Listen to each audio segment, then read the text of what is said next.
Assalamualaikum Sore, Pak. warahmatullahi wabarakatuh.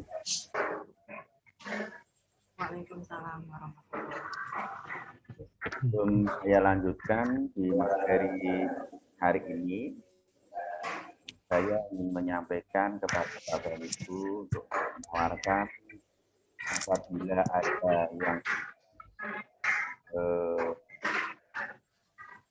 perlu didiskusikan pada kesempatan kali ini terkait dengan materi yang minggu lalu sudah kita diskusikan bersama, saya persilahkan.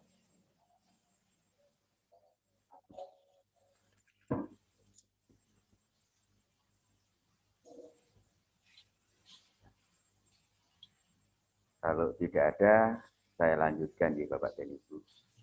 Mohon maaf, kemarin jika tidak menggunakan slideshow, saya akan hari ini akan share slide yang berkaitan dengan pertemuan hari ini.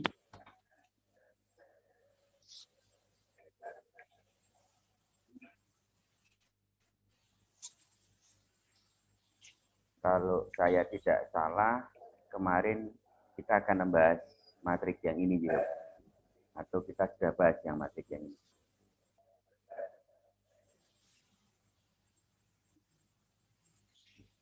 Kalau belum, saya akan mulai dari sini ya Pak dan Ibu. Matrik efektivitas, strategi, dan taktik dalam sebuah proyek. Di sini ada sumbu vertikal dan ada sumbu horizontal. Di mana di sumbu horizontal ini berisikan efektivitas emisi atau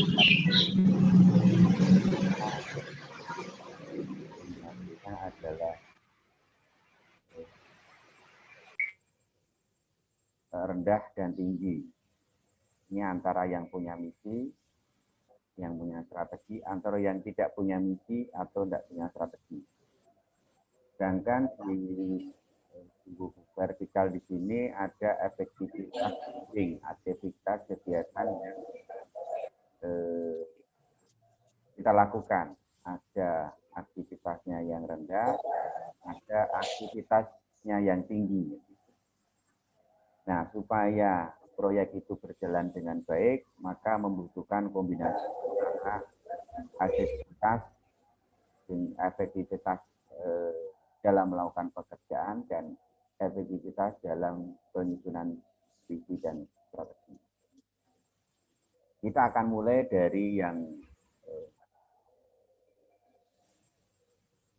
mana ya Pak? Yang rendah dan yang rendah. Jadi kalau visi dan strateginya itu rendah, itu berarti tidak punya visi, tidak punya strategi, bahkan mungkin tidak punya visi. Kalau sebuah organisasi termasuk di dalamnya adalah ketika mengelola sebuah proyek tidak ada misi dan strateginya, terus yang melakukan itu juga ogah-ogahan, dan itu efektivitas doing-nya itu ogah-ogahan, males, loyo, lemah, lesu, maka ada kemungkinan tinggi itu implementasinya akan gagal. Jadi strategi tidak ada, misi tidak ada, yang melakukan males, lemah, loyo, lesu, kan gitu. Maka ini akan gagal. Di dalam kehidupan kita, orang yang nggak punya cita-cita, orang yang nggak punya mimpi, terus dia nggak mau bekerja, ya nggak dapat apa-apa. Kira-kira gambarannya seperti itu. Contoh konkretnya. Ya kalau orang Jawa songgo uang terus. Uangnya nggak datang, yang datang ganyang, gitu. Kesurupan. Gitu. Maka kan nggak boleh songgo uang, nggak boleh ngalamun. Gitu. Jadi ini ngalamun dan songgo uang. Terus ngalamun, songgo uang. Kenapa? Karena ngalamun nggak punya visi, nggak punya strategi. Gitu. Terus nggak mau ngapa-ngapain. Songgo uang itu kan orang simbol bagi orang yang nggak mau mengerjakan sesuatu. Tuh. Nah, yang kedua, kalau misinya ada, strateginya ada, dia punya misi dan punya strategi, tapi masih loyo, lemes, lesu, males, kan itu, ya bermasalah. Ya tidak cukup, mimpi itu tidak cukup. Kita cita-cita itu tidak cukup. Strategi tidak cukup, ya harus diimplementasikan. Harus dilakukan. Jadi kalau kita punya mimpi, nggak pernah bekerja, ya tinggal mimpi doang. Nah, itu masalah. Nah, proyek juga sama, Pak dan Ibu. Kita harus punya strategi itu, harus diimplementasikan strategi itu. Tapi kalau hanya strategi tok ditulis, dipampang gitu loh, ya nggak akan mewujudkan apa-apa. Itu bahasa mudahnya. Nah, yang berikutnya, kalau misinya nggak ada, strateginya nggak ada, dalam tataran di sini ya, rendah, terus efektivitas tinggi, kerja keras kan itu, tapi tidak punya haluan kan itu, ya modalnya otot. Hasilnya masalah. Jadi bekerja keras tanpa visi strategi, tanpa cara yang baik, menghasilkan sesuatu yang tidak optimal atau masalah. Nah, yang bagus yang bagaimana? Yang bagus adalah didukung oleh misi yang baik, strategi yang baik, dilakukan dengan cara yang baik. Sehingga kalau Bapak dan Ibu lihat slide berikutnya, ini akan nampak ini. Sukses itu gimana sih? Sukses itu akan gimana sih? Sukses itu kalau dilakukan dengan cara yang baik dan dipikirkan dengan cara yang baik. Cara berpikirnya baik, cara melakukannya baik. Atau cara melakukannya benar, cara berpikirnya benar. Itu sukses. Kalau cara melakukannya benar, cara berpikirnya itu salah, maka jadi masalah atau problem. Atau cara yang melakukannya salah, cara berpikirnya juga salah, itu juga jadi masalah. Problem juga. Apalagi kalau cara melakukannya sudah salah, cara berpikirnya salah. Maka saya buat metrik, bagaimana sih supaya sukses bermartabat? Sukses bermartabat adalah keberhasilan yang diperoleh dengan cara yang benar. Itu sukses bermartabat. Nah, proyek harus bermartabat, Bapak Ibu. Konotasi proyek seperti minggu yang lalu sudah pernah kita singgung, bahwa ketika orang dikasih proyek itu senang. Karena apa? Karena akan dapat beleduk, kalau orang Jawa bilang. Akan dapat cipratan. Akan mendapatkan keuntungan banyak. Padahal dengan teori ini, orang yang menjalankan proyek dengan prinsip manajemen proyek, keuntungannya itu dipepet. Karena nanti harus on budget, on spesifikasi, dan on time. Nah, ini kriteria kombinasi cara berpikir dalam kegiatan dan dalam menjalankan kegiatan. Nah, ini untuk menghindari ini ya, Mbak dan Ibu. Cara berpikir dan cara bertindak itu untuk menghindari ini. Karena di dalam proyek itu ada beberapa kesalahan. Ada 4 tipe kesalahan di dalam proyek itu. Yang pertama, organisasi tidak melakukan aktivitas padahal aktivitas tersebut penting. Kenapa?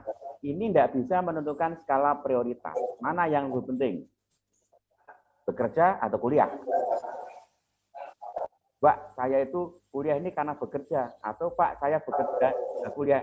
Bekerja ini kuliah kan itu. Bisa saja. Jadi Bapak dan Ibu sekarang menghadapi 2 hal. Kuliah dan bekerja. Penting mana nih berkuliah dan bekerja ini? Sama-sama pentingnya. Tapi yang lebih penting yang mana? Gitu. Bapak ini kuliah ini karena tujuannya apa? Bekerja tujuannya apa? Sehingga di situ ada skala prioritas. Yang penting yang mana? Yang lebih penting yang mana? Nah, jangan sampai terjadi kegiatan penting tapi tidak dilakukan. Nah, di dalam proyek itu ada skala prioritasnya. Mana penting, mendesak, tidak penting tapi mendesak, tidak mendesak tapi penting, atau tidak mendesak dan tidak penting. Nah, Bapak bikin metrik ini. Sehingga nanti kita memutuskan, oh saya akan melakukan ini. Kenapa? Karena ini penting dan mendesak. Atau karena ini mendesak dan penting. Tapi kalau hanya mendesak aja tidak penting, bisa nggak dihindari? Bisa. Mendesak tapi tidak penting. Tapi kalau ada yang penting mendesak, kalian prioritaskan. Apalagi kalau yang tidak penting, tidak mendesak. Oke. Yang kedua, organisasi melakukan aktivitas tetapi aktivitas tersebut tidak diperlukan. Berarti salah melakukan tindakan, Bapak. Wong kegiatannya tidak penting kok dilakukan. Ya muspro kan itu. Muspro kan. Ini harus dihindari. Yang ketiga, organisasi salah mengambil keputusan. Karena tidak tahu metrik, tidak dibikin metriknya tadi, sehingga oh harusnya ini kok ini toh kan gitu. Sehingga gagal. Nah, yang keempat, organisasi menemukan masalah tapi tidak tahu bagaimana cara mengatasi masalah tersebut. Karyawan-karyawan di tempat ini kok loyo-loyo, kok lemes-lemes.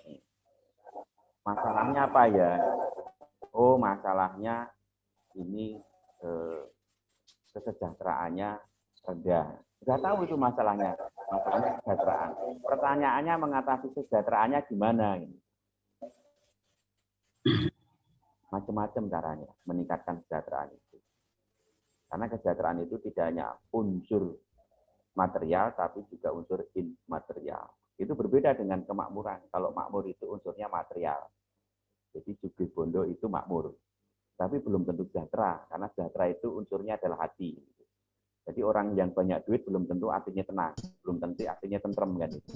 Maka yang enak, yang bagus itu makmur dan sejahtera. Jadi kalau hanya makmur saja, nggak sejahtera, ya belum cukup. Ini Bapak dan Ibu. Itu kesalahan di dalam manajemen proyek. Nah, kesalahan-kesalahan lain dalam manajemen proyek adalah ketika kita tidak bisa mengenali risiko proyek itu. Tidak bisa mengenali risiko proyek itu karena disebabkan oleh yang disebut dengan konfliknya. Saya akan tampilkan di sini bagaimana kita bisa meminimalkan. Kalau Bapak dan Ibu sudah terlibat dalam proyek, Bapak dan Ibu itu sudah terlibat dalam manajemen konflik. Atau kalau Bapak dan Ibu itu sekarang sedang menangani konflik, itu bisa juga diartikan Bapak dan Ibu sedang menangani proyek ini. Maka manajemen proyek itu sama dengan manajemen konflik. Konfliknya sangat tinggi, Bapak dan Ibu. Nah, oleh karena itu Bapak dan Ibu harus menyiapkan sumber daya, harus menyiapkan klien yang sesuai dengan kebutuhan terhadap proyek tersebut. Jika tidak, akan terjadi ketidakpastian, bisa terjadi risiko, atau kalau sesuai, terjadi kepastian atau kesuksesan. Saya ambilkan contoh Bapak dan Ibu, di sini ada 3 kombinasi sinergi ya. PS itu ya melawan kan itu, atau kombinasi yang itu. Tidak tahu dan tidak tahu. Jadi kalau pemberi proyek dan penerima proyek itu tidak tahu skopnya, tidak tahu bidangnya, tidak punya keahliannya, maka proyeknya hasilnya tidak pasti. Sukses atau tidak sama sekali kan itu. Tidak berhasil. Kemungkinan besar tidak berhasil. Sebagai contoh, Bapak dan Ibu sekarang kan kuliah di jurusan manajemen, berarti punya keahlian di bidang manajemen. Kalau Bapak dan Ibu diminta untuk menangani, misalnya demolis tangki, misalnya. Bapak dan Ibu punya ilmunya enggak? Ada kemungkinan enggak punya. Jadi membongkar tangki, bedah tangki, membongkar kapal. Kapal besar itu kan kalau dibongkar kan ada caranya. Itu salah satu contoh. Orang manajemen diminta untuk bongkar kapal, terus ngajarnya orang hukum. Kira-kira kombinasinya pas enggak? Enggak akan pas. Yang satu enggak tahu caranya, yang satunya enggak tahu caranya. Itu main gelut gitu. Ini ora. Karepku gini, karepku gini, ya nyara cocok bubar wae kan. Nah, ada kemungkinan seperti itu kan apa di situ ilmunya enggak ketemu. Ini kombinasi antara yang tidak tahu tentang apa yang dikerjakan dengan orang yang tidak tahu terhadap apa yang dikerjakan. Hasilnya tidak pasti.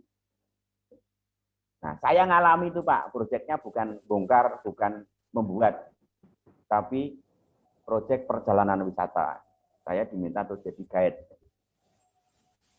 Saya contohkan, tahun 91 waktu itu, saya diminta untuk mengantarkan teman-teman saya yang satu daerah, bulan tinggal di Bandung dan mudik ke Yogyakarta.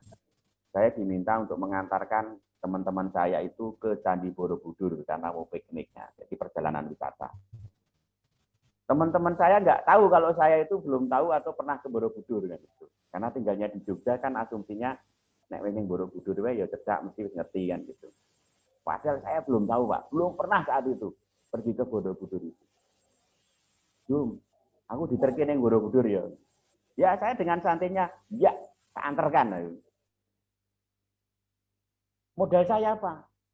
Modal saya hanya punya pengetahuan sedikit bahwa waktu itu bis di Pelengkong Gading itu ada bis jurusan Jogja Borobudur itu lewat Pelengkong Gading. Kan saya tinggalnya di utara Pelengkong Gading ya, di Panembahan.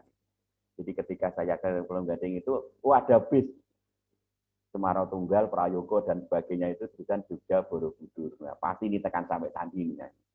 Akhirnya waktu itu ya ketika ditawari untuk nganter itu, ya saya antar kan itu. Saya nggak tahu, teman saya nggak tahu kan gitu.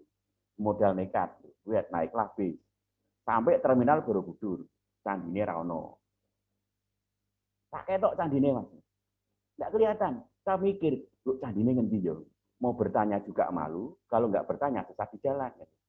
Alhamdulillah adalah dokar atau andong yang mengakhiri. Pak Candi, Pak Candi, Mas Candi, Mas Candi, pinten Pak, kalih bukan salah tuh. Enggak ya, Mas niki numpak niki, langsung tak terkait, tuk, sampailah Candi Borobudur. Proyeknya berhasil, tapi risikonya tinggi Pak.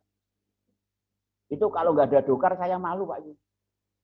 Ternyata aku juru ngerti Borobudur kok sok-sokan ngeterke kan gitu. Kan di sini gitu. Dan proyek-proyek itu analoginya sama seperti itu. Itu salah satu implementasi project management ketika Bapak Denny itu menjadi tour guide. Nggak tahu tapi suruh nganter. Mau kan itu. Nganter ke Gunung Kidul ya sampai ke Bluduk Tenan gitu. Nggak ada Google Map misalnya. Sinyal nggak ada kan itu. Ngetas nggak bisa kan itu. Itu yang pertama. Yang kedua adalah kombinasi antara yang tahu dan yang tidak tahu.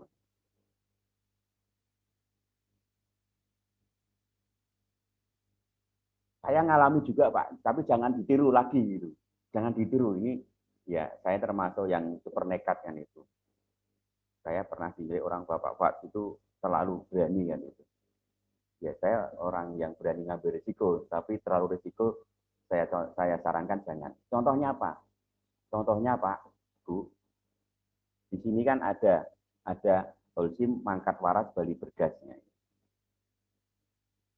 Di spanduk itu. Kelihatan ya?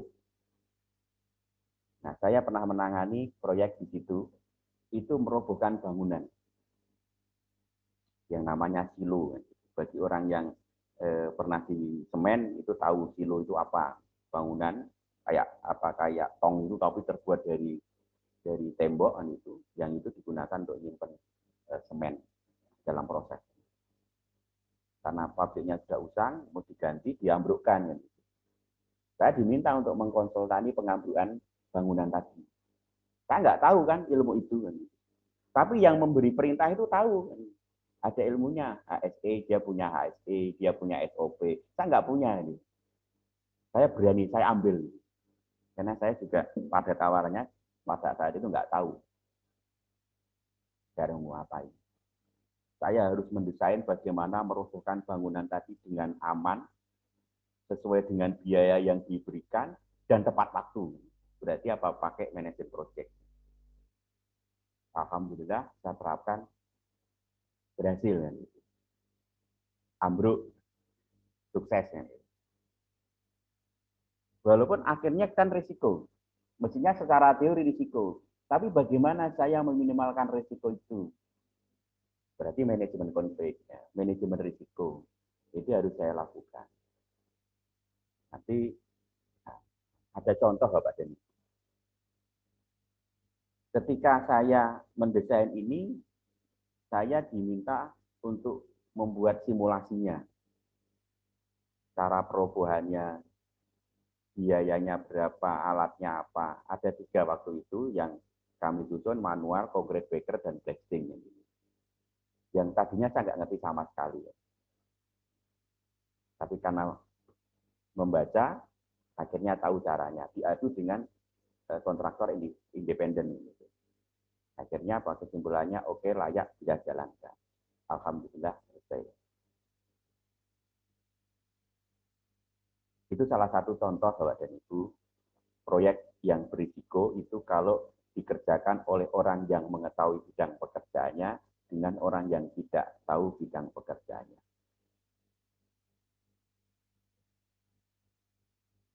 Saya contohkan apa yang saya lakukan. Ini bukan berarti untuk takabur, sombong, dan sebagainya, enggak. Gitu.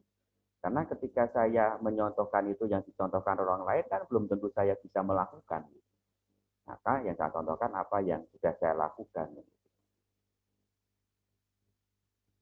Nah, yang ketiga adalah proyek yang tahu dengan yang tahu. Risikonya nggak ada, ini pasti berhasil. Jadi kalau Bapak dan Ibu menjadi konsultan bisnis penelitian, ya ada orang-orang yang mengetahui bidang penelitian.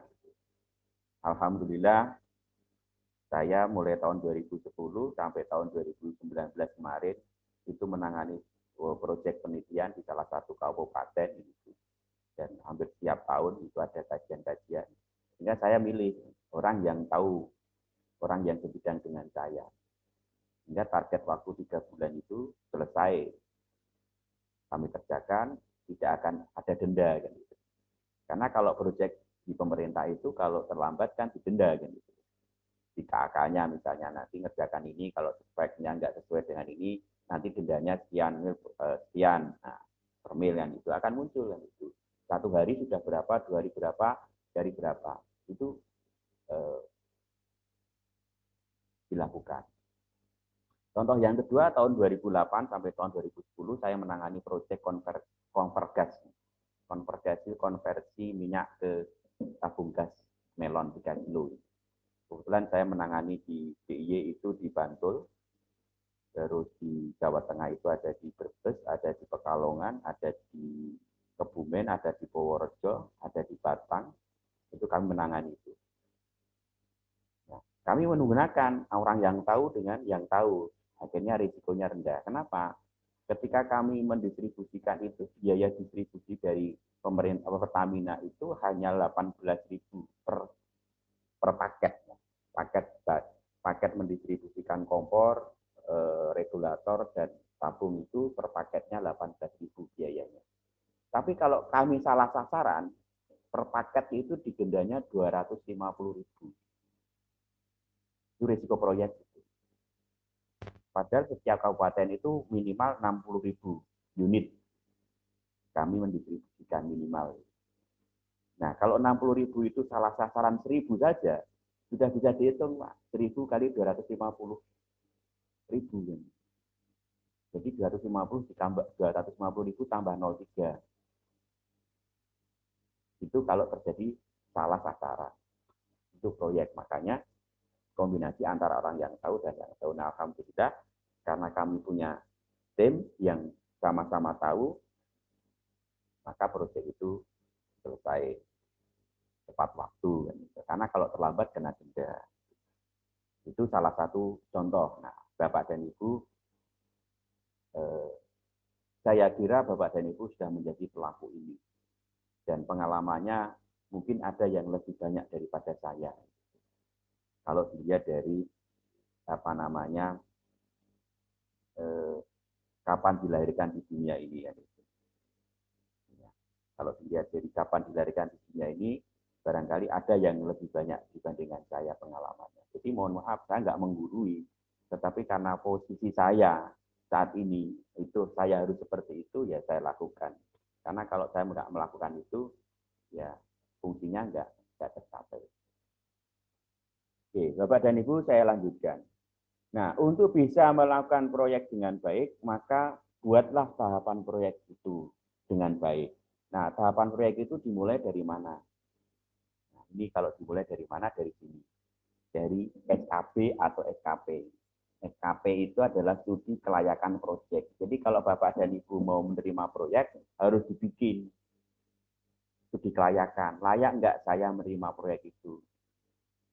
Saya dulu nggak pakai kaji-kajian, Pak. Itu nggak ada pakai kaji-kajian itu. Apalagi apa namanya studi literatur diciptakan enggak. Saya hanya di telepon, Pak, mau ikut pekerjaan saya enggak? Gimana sana? Ya bilangnya, kalau serius ya diampiri saya. Oh serius ternyata diampiri. Kontraknya 1 hari Pak rencananya. Tapi alhamdulillah sampai setengah tahun itu. Itu berhasilnya negosiasi atau kegagalan negosiasi. Kalau bagi saya itu keberhasilan karena income-nya harusnya 1 hari, saya dapat income selama 6 bulan. Nah, itu bagi saya adalah keuntungan. Harusnya hanya dapat bayaran 1 hari, saya dibayar 6 bulan. Nah, itu untungnya. Nah, kalau sudah sampai di tahap di sini, tahap di sumbu ini, Bapak dan Ibu naik tahap pertama, yaitu tahap konseptual, itu perencanaan. Dibuat perencanaan yang matang. Lakukan.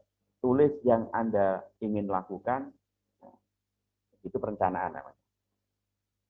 Termasuk nanti pembentukan organisasi. Tahap yang kedua, siapa melakukan apa, bagaimana caranya. Itu di organisasi. Supaya tidak tumpang tindih kan itu. Maka di RT aja kan ada organisasi, ada ketua, sekretaris, bendahara, itu organisasinya. Supaya nggak tumpang tindih, jangan sampai ketua bawa duit gitu. Jangan sampai bendahara mengedarkan undangan kan gitu. Maka yang mengedarkan undangan adalah sekretaris, yang menerima iuran adalah bendahara, yang mengkomando adalah ketua. Ini sudah ada, itu organisasi. Nah kalau misalnya organisasi itu ketua masih nyebar undangan, berarti nggak jalan fungsinya. Karena fungsi sekretariatan itu tidak ada, tidak bagus. Nah di dalam proyek juga sama, baru dibuat. Maka nanti pertemuan yang kedua ini saya akan buat nama struktur organisasi proyek atau bentuk organisasi proyek itu supaya tidak tumpang tindih. Itu pembentukan organisasi. Baru tahap berikutnya adalah lakukan yang sudah ditulis dan diorganisasi itu. Lakukan. Terus dievaluasi dari proyek itu. Ada yang evaluasinya harian, ada yang mingguan, ada yang bulanan, ada yang seperempat pekerjaan, ada yang setengahnya, ada yang 3/4-nya, dan 100% evaluasi. Tergantung jenis karakteristik proyeknya. Nah, kalau yang kami lakukan pada saat itu harian reportnya. Evaluasinya harian, termasuk yang Kompergas itu ada daily report. Kalau di Semen, pabrik semen itu ada yang disebut dengan toolbox meeting. Toolbox meeting itu sehari dilakukan 2 kali. Yang pertama itu pada saat start awal, itu pertama kali harus ada toolbox meeting. Apa yang harus kita lakukan? Syarat-syarat melakukan itu apa? Semua dicek. Maju. Misalnya unsur manusia itu dicek dari atas, pakai memenuhi CSA enggak, job safety analysis itu dengan menyiapkan APD lengkap.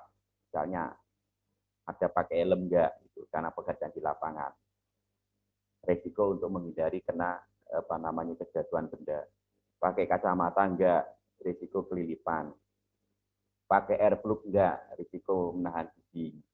Pakai masker enggak, risiko menghirup udara kotor atau debu.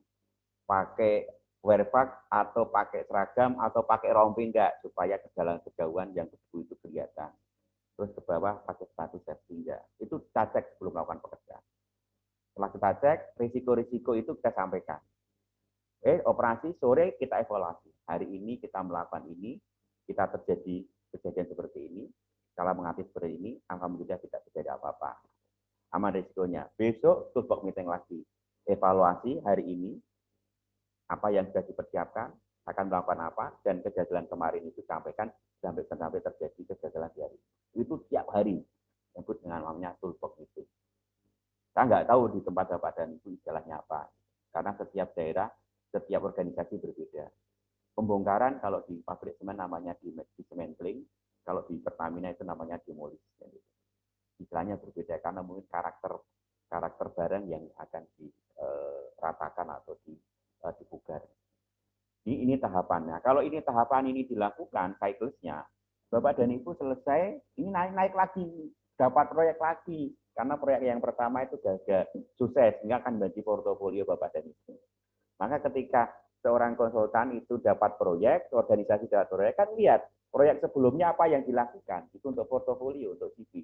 Oh, kami pernah melakukan ini, kapan, di mana, itu. Masukkan. Gitu. Sehingga apa? Klien-klien itu akan mencari portofolio yang baik, rekam jejaknya yang baik, sehingga grafiknya naik. Nah, dapat proyek lagi, nanti selesai dapat proyek lagi, bahkan belum selesai nanti ada tambahan proyek lagi. Itu cycle sama dengan product life cycle. Nah, ini project life cycle. Jangan sampai nanti berhenti proyeknya tidak ada pekerjaan lagi. Itu. Oke, yang berikutnya Bapak dan Ibu, lalu contoh konkretnya apa sih proyek itu? Nah, ini contohnya. Kalau secara visual itu pembangunan rumah, apartemen, hotel, jembatan. Nah, itu. Tapi di luar itu bisa ketika Bapak dan Ibu mendevelop new product or service. Jadi membuat layanan baru. Kalau nanti Bapak dan Ibu ada, saya lihat tadi menggunakan akun dinas sosial. Ya. Itu, Pak, siapa itu namanya itu? Dinas sosial bisa buat layanan baru nih misalnya kan. Apa layanannya itu Pak? Kasih misalnya atau Mbak Unik kan itu. Layanannya apa gitu. Itu bisa didesain, inovasi, itu bisa menjadi proyek. Oh, misalnya kalau kita ingin menyalurkan bantuan sekarang tidak harus orang ngantri di kantor pos kan itu. Lalu apa? Ya digosen dong kan gitu. Artinya apa? Sekarang kan era Covid daripada berkerumunan menimbulkan risiko, lalu bagaimana penerima bantuan sosial tadi itu menerimanya di rumah. Gitu. Sehingga apa? Memanfaatkan jasa gosen. Nah, kalau jasa gosen supaya ya gimana caranya? Nah itu servis baru. Ada layanan antar. Sekarang bank itu banyak yang punya jasa layanan antar, layanan transaksi di rumah. Pak, saya mau nabung, misalnya 10 miliar di bank Bapak. Kalau saya ngambil aman enggak? Oh, aman. Ngambilnya di mana? Di kantor, berarti tidak aman. Karena ada risiko nanti dikuntit penjahat. Lalu gimana? Gimana kalau layanan antar? Saya transaksi di rumah, nanti begitu deal, saya transaksi duitnya diantar di rumah. Kalau terjadi risiko, kan risiko yang nanggung masih bank, bukan konsumen. Gitu. Karena apa? Uang diterimakan harus sesuai di rumahnya. Itu servis. Dan kayaknya belum ada Pak dari itu. Jadi kalau nanti bikin bank, jadi bisa tidak hanya ATM, tapi bisa layanan antar di rumah, itu mengurangi risiko kejahatan, ya, bahwa dan itu akan dibanjiri pelanggan. Karena kan banyak orang ngambil duit-duitnya sendiri, ya dikontet, terus dijambret, yang itu. Banyak dikempeskan tengah jalan, ternyata dia tahu kalau dia ngambil uang banyak. Tapi kalau misalnya transaksi tadi lewat komunikasi elektronik, kan itu, Pak, saya ingin menyairkan duit saya 1 miliar, tapi tidak datang ke kantor, gimana kalau diantar ke rumah? Oh, Pak, siapa? Sama. Itu new services untuk dunia perbankan. Nah, sekarang bisa nggak? Kalau yang bekerja di rumah sakit bisa. Home care kan itu.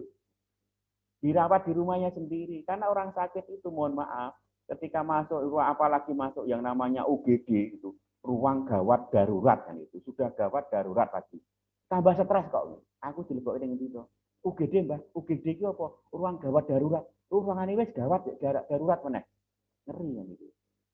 Maka bisa dilayani di rumah. Supaya apa? Tingkat penyembuhannya itu tinggi. Rumahku adalah surgaku.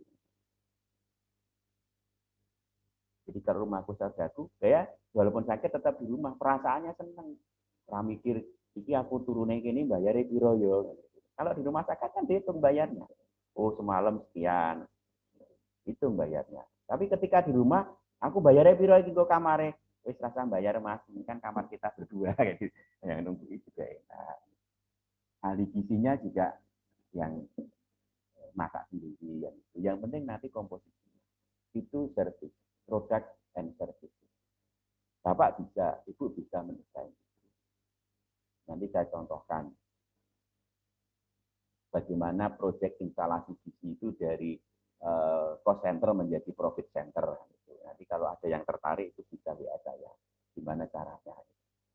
Biar ada komunikasi. Yang kedua adalah bagaimana membuat struktur baru, membuat style organisasi, gaya organisasi. Itu sebuah proyek yang itu bentuknya bukan barang kan. Terus bagaimana mendesain new transport, kalau di Jakarta ada MRT, itu proyek. Karena bisa diawali kapan ini mau dibangun dan kapan ini di launching. Di Yogyakarta mungkin nanti akan ada yang namanya jalan tol Jogja Solo, itu proyek. Ada Jogja Bawen, itu proyek. Pasti ada one starting point, ada one ending point. Developing new information system itu juga proyek. Misalnya sekarang ada layanan dengan misalnya ponsel kan itu. Ketika Bapak dan Ibu ingin melakukan layanan bisa lewat ponselnya dengan sistem informasi. Misalnya Jogja Smart Center misalnya. Semua layanan ada di situ. Atau Bantul Smart Center atau Gunung Kidul Kota Pinter itu bisa layanan-layanan pintar itu bisa menjadi sebuah proyek. Atau membuat konstruksi kalau sifatnya fisik. Atau kalau Bapak dan Ibu mau nyalon bupati, kampanye itu sebuah proyek Bapak dan Ibu. Karena ada one starting point, ada one ending point. Kapan kick off dimulai kampanye itu dan kapan tidak boleh kampanye kan gitu. Ya ketika 3 sekian hari sebelum hari H itu kan umbul-umbul diturunkan semuanya, atribut diturunkan semuanya itu adalah one ending point. Sehingga masa kampanye dibatasi. Oh hanya boleh sekian bulan. Itu proyek.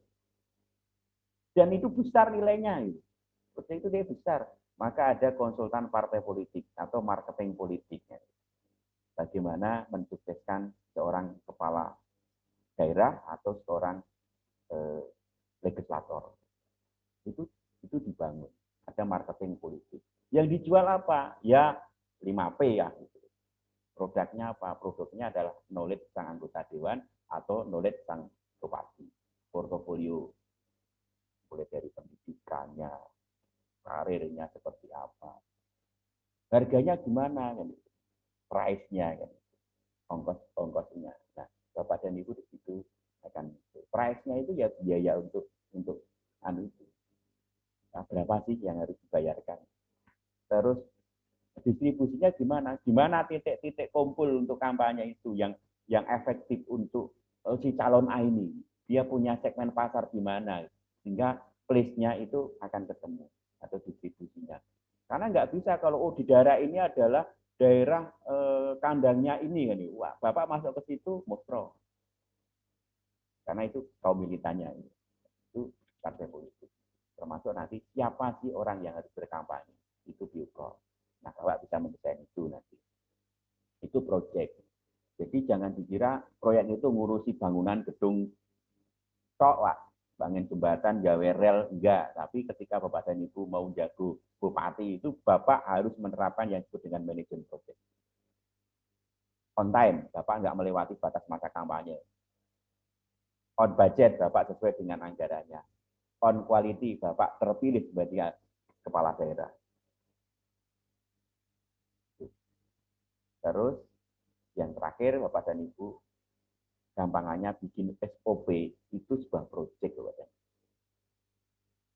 Implementing new business procedure, itu SOP. Prosedur itu SOP. Jadi kalau Bapak dan Ibu mengimplementasikan sebuah SOP baru itu sebuah proyek. Karena nanti akan ketika perkembangan zaman teknologi, SOP itu tidak terpakai lagi kok. SOP tidak terpakai lagi kok. Sama dan ketika Bapak dan Ibu dulu itu gencar-gencarnya ada yang namanya BB kan itu. BlackBerry kan itu. Semua orang ketika PIN-nya piro kan itu. Orang bicara tentang PIN. Sekarang nggak ada kan yang pakai BlackBerry.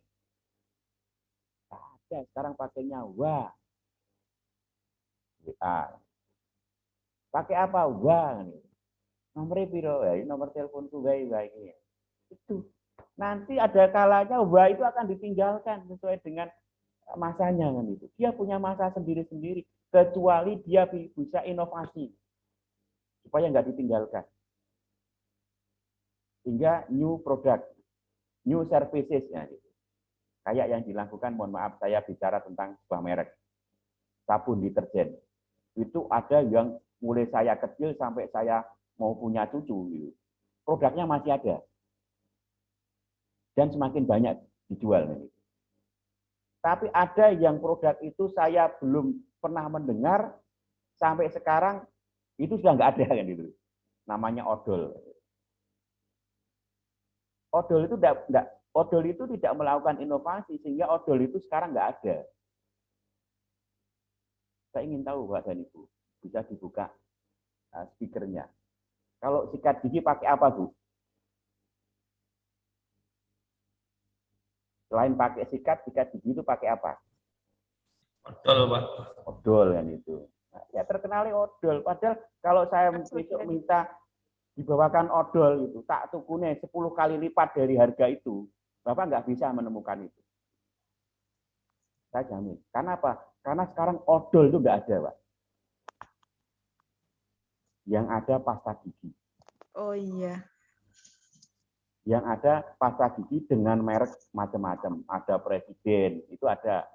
Presiden, Pak. Ada mereknya Cipta, ada macam-macam kan itu. Presiden ada, tapi wakilnya belum ada kan itu. Jadi wakilnya aja, wakil presiden pasta gigi misalnya. Itu karena tidak inovasi, dia tidak bisa new product developing, tidak bisa mendesain produk baru, sehingga proyeknya mati kan. Jadi bisa dipahami ya antara odol dan pasta gigi. Pasta gigi, odol itu pasti pasta gigi. Tapi pasta gigi itu belum tentu odol. Nah,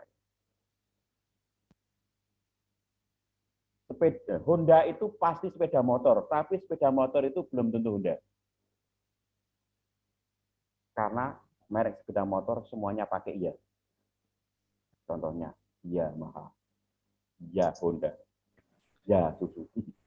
Honda belum tentu sepeda motor. Ya, karena ada varian lain mobil. Ya.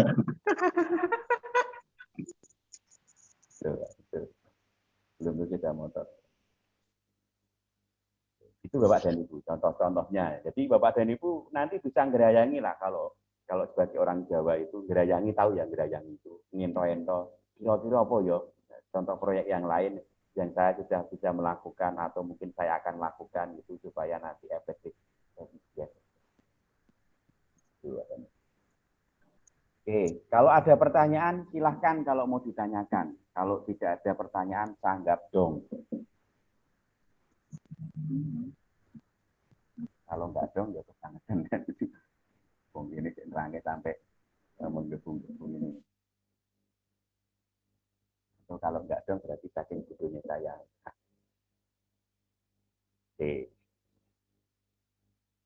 Kalau tidak ada, saya lanjutkan, Pak Dani. Proyek itu ada hambatannya, Pak. Apa hambatannya? Macam-macam. Ada time constraint, ada hambatan waktu, Pak. Jadi waktunya dibatasi proyek. Maka Bapak dan Ibu harus mengimplementasikan ilmu tentang the time management atau management of time kan itu. Manajemen waktu kan. Orang hidup di dunia ini saya yakin atau aku yakin itu semua orang dikasih waktu setiap hari hanya 24 jam. Mas Alfa itu walaupun ganteng ya 24 jam dino. Enggak iso nawar, Pak. Kok tambah 20 jam ra iso, 24 jam sedino. Nah, 24 jam itu pasti pengalokasiannya beda-beda. Kalau Bapak mengelola yang namanya daily project, proyek harian. Jadi Bapak dan Ibu sudah punya proyek harian. Proyek hariannya apa? Dari bangun tidur sampai bangun tidur lagi. Jadi 24 jam muter. Itu proyek. Sukses nggak mengelola proyek? Kalau daily projectnya sukses, insya Allah weekly projectnya sukses. Kalau weekly projectnya sukses, monthly projectnya sukses. Kalau monthly projectnya sukses, year sukses kan itu. Artinya sepanjang masa ketika hidup itu sukses terus. Kuncinya di mana? Salah satunya adalah di time management. Di proyek juga sama, Pak, time management. Jangan sampai, karena Pak, sehingga pada batasannya, kalau terlambat tak denda loh ya. Akhirnya apa? Strike benar dengan waktu. Ada orang dulu mengatakan, slogannya apa? Time is apa, Pak? Pak yang masih ingat? Yang pernah SMP, yang nggak pernah SMP nggak usah jawab. Yang pernah SMP akan ada slogan ya SMP dan SMA. Ini time is.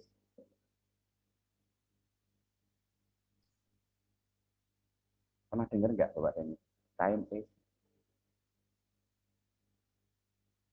Ojo menyia-nyiakan waktu karena guru kita dulu mengatakan time is money. Benar nggak? Betul nggak? Ini kalau nggak dibuka mic-nya nggak dengar ya. Time is money benar nggak Bapak ini?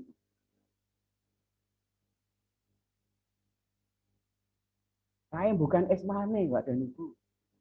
Itu slogan yang menjerumuskan. Slogan yang menjerumuskan.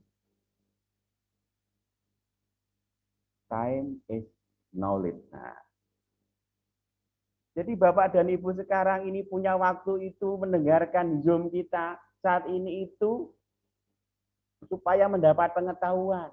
Dengan waktu menyediakan waktu Bapak dan Ibu nggak dapat duit, tapi buang duit, tapi dapat ilmu. Karena apa? Time is knowledge. Loh, kok aduh banget ya Pak yo. Aduh. Baru ketika Bapak dan Ibu time is knowledge tadi, Bapak dan Ibu duduk 2 jam itu dapat knowledge, dapat ilmu, maka knowledge is power. Pengetahuan adalah kekuatan. Baru setelah kita punya kekuatan dengan knowledge yang kita miliki, pintar, cerdas, berintegritas, gitu. Power is money. Nah. Jadi Bapak dan Ibu suruh meloncat untuk dapatkan uang tanpa harus belajar. Maka kita nggak pernah pintar karena apa? Didikannya ojo sinau goli duit terus. Time is money. Tapi bagaimana nyari duit kalau nggak punya ilmunya kan gitu. Itu bedanya. Maka anak tangganya hilang. Anak tangganya hilang. Time is knowledge. Knowledge is power. Power is money. Ini tolong nanti buat ini dicarikan ke teman-temannya. Jangan sampai nanti slogannya us mahasiswa lulus time is money. Gitu. Apa gunanya ke kuliah? Kan buat money. Berarti apa sebelum dapat money kan harus dapat sesuatu. Gitu. Dapat ilmu. Kalau kita punya ilmu, itu pasti kuat. Nah, kalau kita kuat karena berilmu, dapat duitnya banyak. Ilmu saya dengan ilmu guru saya, ya banyak ilmunya guru saya. Maka bayarannya banyak guru saya dibandingkan saya. Guru saya profesor, ada tunjangan profesor. Ada tunjangan guru. Yang dilakukan sebelum ada tunjangan itu sama. Cuma sekarang mengadministrasikan. Sehingga apa? Ada apa? Karena apa? Karena knowledge-nya tadi. Karena pengetahuan tadi. Karena ilmunya tadi. Dia punya kekuatan. Tapi bagi orang yang nggak punya knowledge, gimana pertanyaannya membuat waktu ini bermanfaat? Kan gitu loh. Bagi orang yang nggak punya ilmunya, gimana cara menggunakan ilmu menjadi manfaat? Sehingga apa? Semua orang yang diberikan waktu 24 jam tadi, saya yakin nggak menggunakan dengan waktu yang sama. Ada di kelas ini yang kita ditanya, Bapak dan Ibu. Bapak dan Ibu kan sekarang jadi mahasiswa nih, statusnya. Iya, pekerjaannya apa? Bingung. Gitu. Ketika ditanya, Bapak dan Ibu statusnya sebagai mahasiswa nih, pekerjaannya apa? Mahasiswa, Pak. Mahasiswa itu status. Pekerjaan.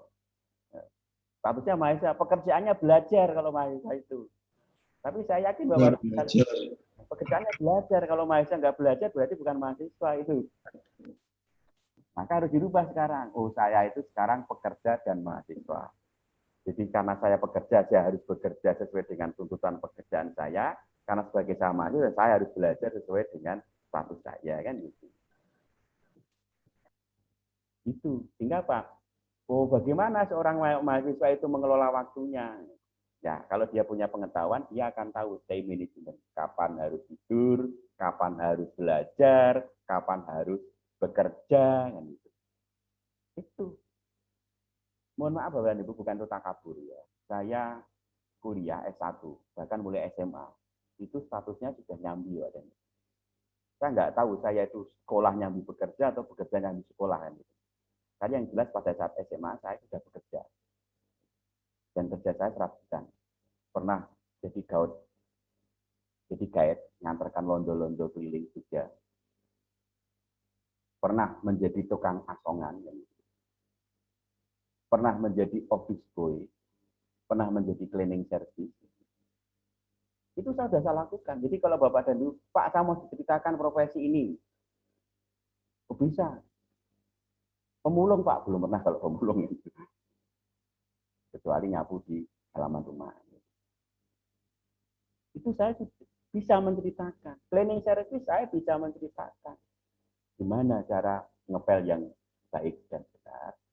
Gimana caranya nyapu yang baik dan benar. Itu ada knowledge-nya Bapak dan Ibu. Ada knowledge-nya. Jadi time management. Itu penting. Yang berikutnya cost. Biaya Pak. Hambatan proyek itu biaya. Kenapa proyeknya nggak selesai mangkrak? Biayanya entek Pak. Biayanya habis nanti. Biayanya habis. Nggak sesuai RAB. Kenapa? Ada penyimpangan. Penyimpangannya di mana? Di Indonesia itu kan ada biaya macam-macam Pak. Selain biaya real proyek itu ada yang namanya biaya kelancaran usaha. Itu untuk siapa? Ya untuk preman Pak. Untuk ini, untuk macam-macam Pak. Untuk jamu tamu, itu namanya biaya entertain kan gitu. Jadi biaya yang untuk entertain aja sekian persen itu. Kalau ngundang harus diugui, makanya harus di restoran gitu. Itu kok hambatannya, jadi harus diambil dari luar biaya itu.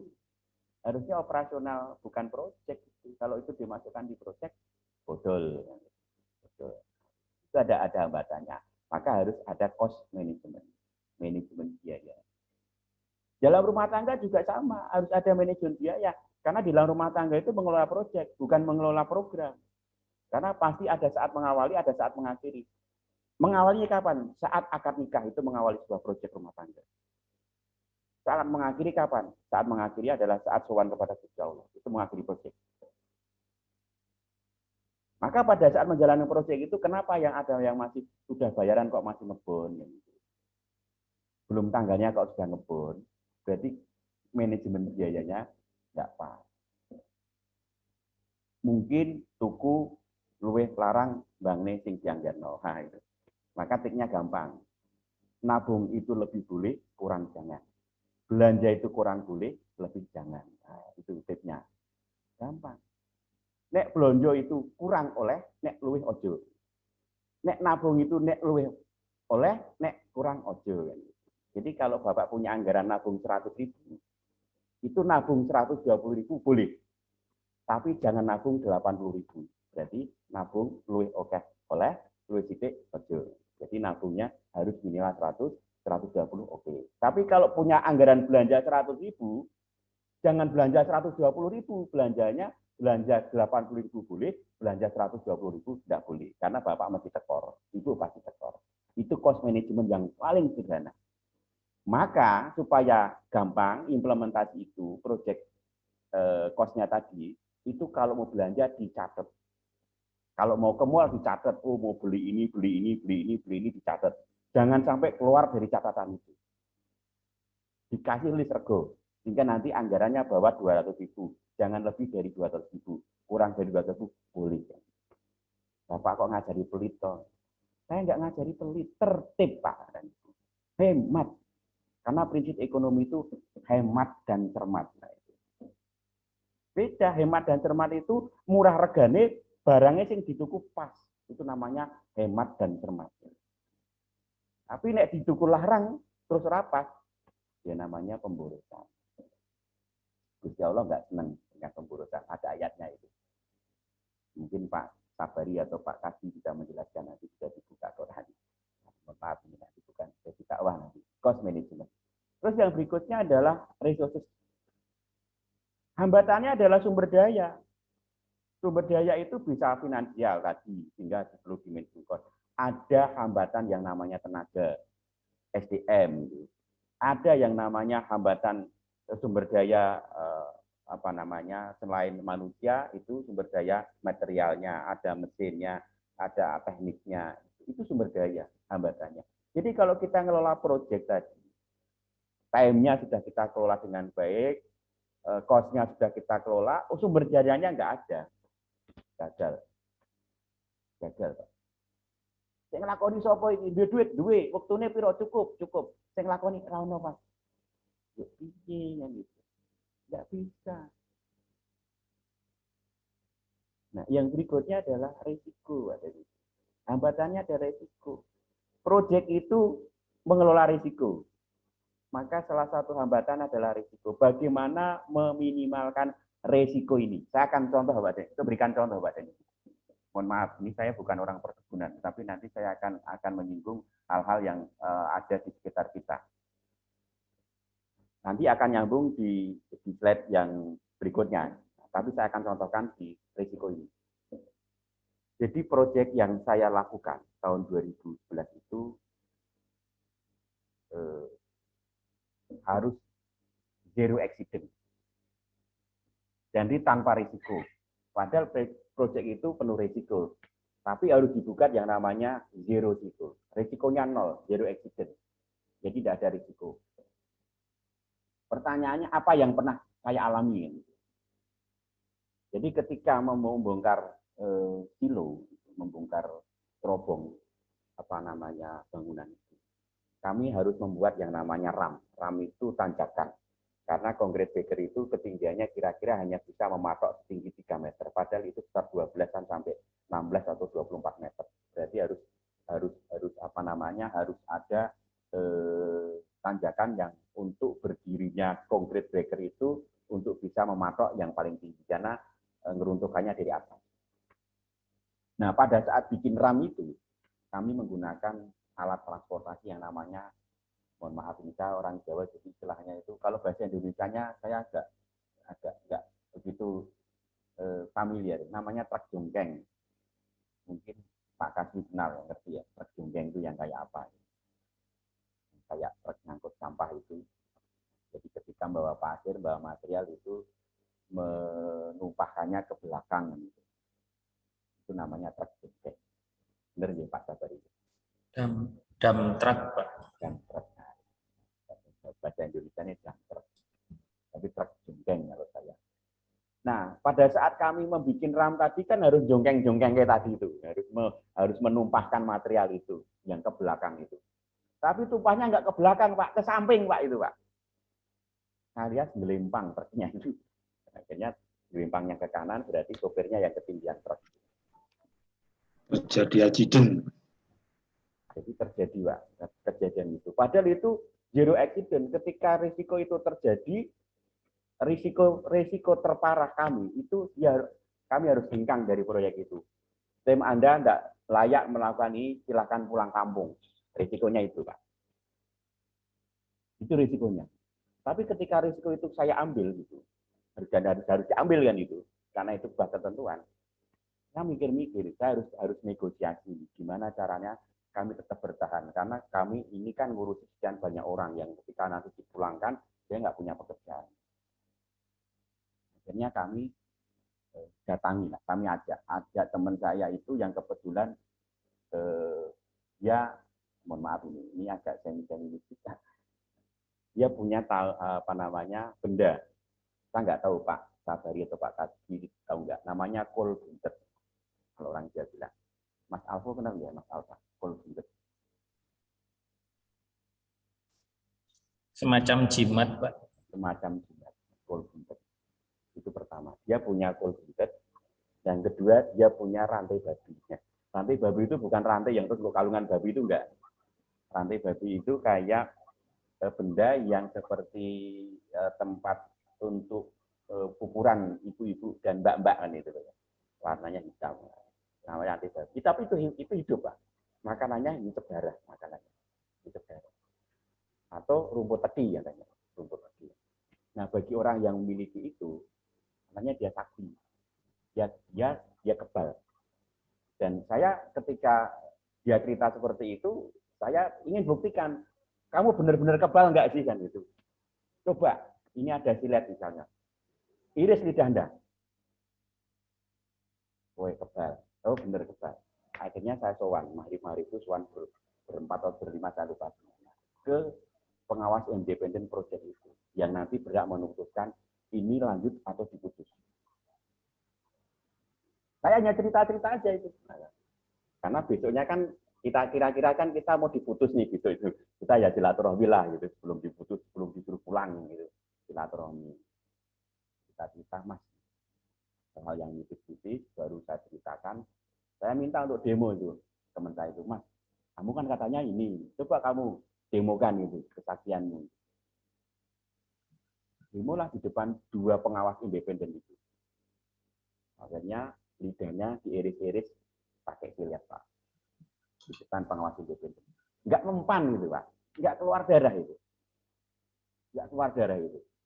Akhirnya begitu sudah kami bicara lagi. Saya ngomong, Pak, mohon maaf Pak, karena kemarin kan ada kejadian-kejadian seperti ini, truk kita yang terguling, padahal kan prinsipnya kan zero accident, ya risikonya kan ini kan. Pertanyaannya gimana Pak dengan pekerjaan kami?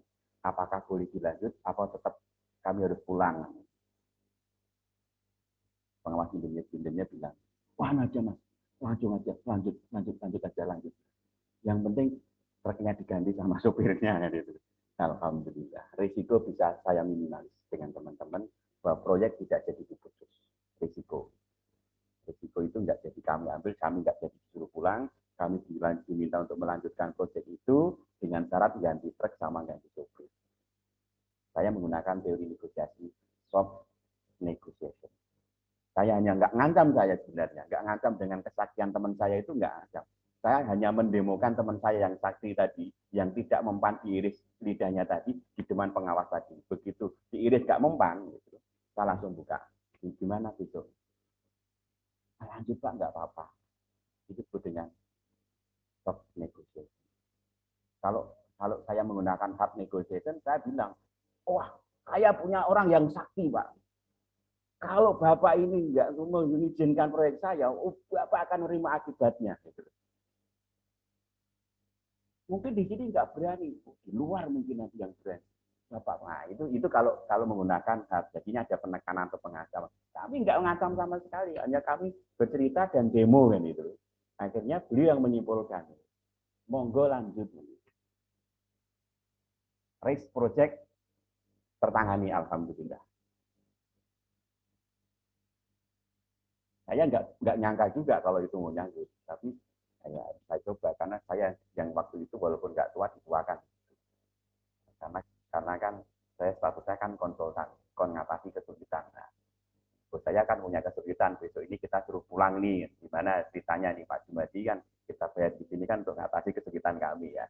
Saya lakukan dengan cara-cara saya yang kira-kira ya masih rasional lah, walaupun ada sentimen irasional. Itu Bapak dan Ibu pengalaman di lapangan. Jadi penuh benturan risiko. Yang fisik juga ada, yang non fisik juga ada, yang kos juga ada. Nah, yang berikutnya hambatannya adalah kualitas. Sesuai dengan spek enggak ini? Kalau enggak sesuai, ya udah bawa bayar denda kan itu, atau enggak dibayar sama sekali kan itu. Saya tahun 2000-an Pak, 99-2000 itu ikut menangani sebuah pekerjaan. Kebetulan ada famili yang punya advertising dan kebetulan saya diminta untuk jadi komisarisnya. Baru lulus. Nah, waktu itu ada proyek untuk mengiklankan sebuah sepeda motor. Saya ingin tanya Pak, sepeda motor itu knalpotnya di kanan atau di kiri? Ibu boleh jawab, yang walaupun yang saya tanya Bapak. Knalpot sepeda motor Bapak Ibu itu di kanan atau di kiri? Kanan, Pak. Oke, lali Rangetiono knalpote kanan ya. Nah, waktu itu kami bikin iklan gitu, membikinkan iklan sebuah dealer sepeda motor itu. Gambarnya di kiri knalpotnya itu. Kalau Bapak dan Ibu yang mengiklankan, kira-kira Bapak dan Ibu akan bayar enggak? Kok sepeda motor kok knalpotnya nong kiwa gitu. Ini kayak sepeda motor pandu gitu. Rata-rata di kanan. Tapi tim desain kami itu membuat sepeda motor itu knalpotnya di kiri kan gitu. Nah itu kalau dibaca oleh pembaca, calon konsumen datang ke dealer itu nyari yang knalpotnya di kiri pasti nggak nemu gitu. Kok nggak sesuai yang diiklankan mas ini mas? Ini kan iklannya kan knalpotnya di kiri, tapi kok sepeda motor jenengan di kanan semuanya gitu. Ini kayak diem aja gitu. Ini yang ngacung tangan kiri saya ini. Walaupun sebenarnya kalau Bapak lihat ini tangan kanan gitu. Jadi kalau di zoom itu tangan kanan kelihatan tangan kiri. Ini tangan kiri. Tangan kiri atau tangan kanan Pak?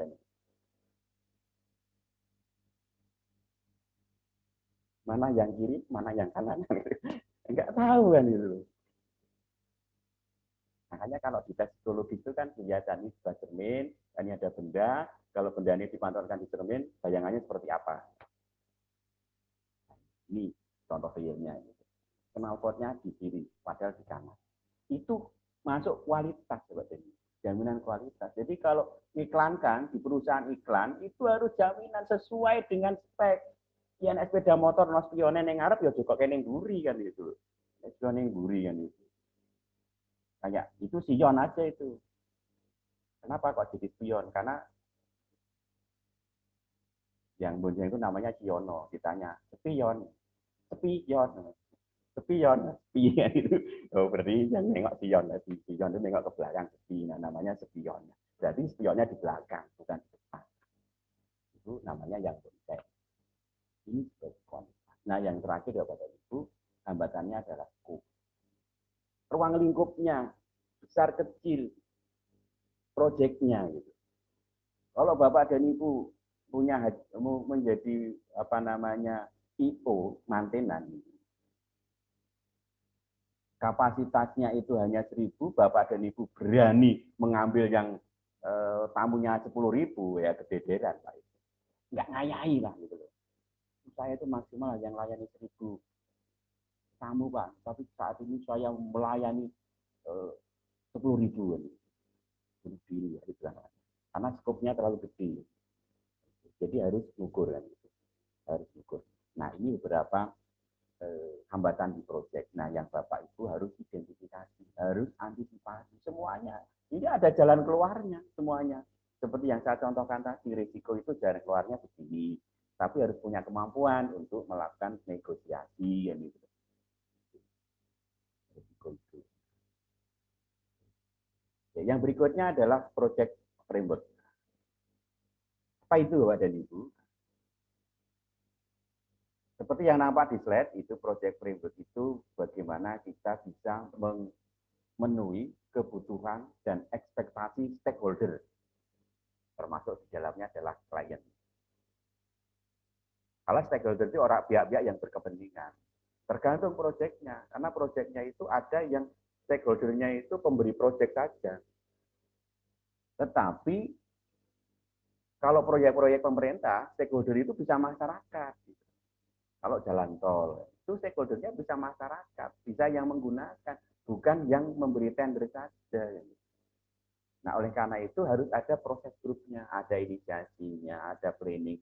Ini termasuk juga di dalam tadi ya, circle tadi ya, ada eksekusinya, ada monitoring dan controlling.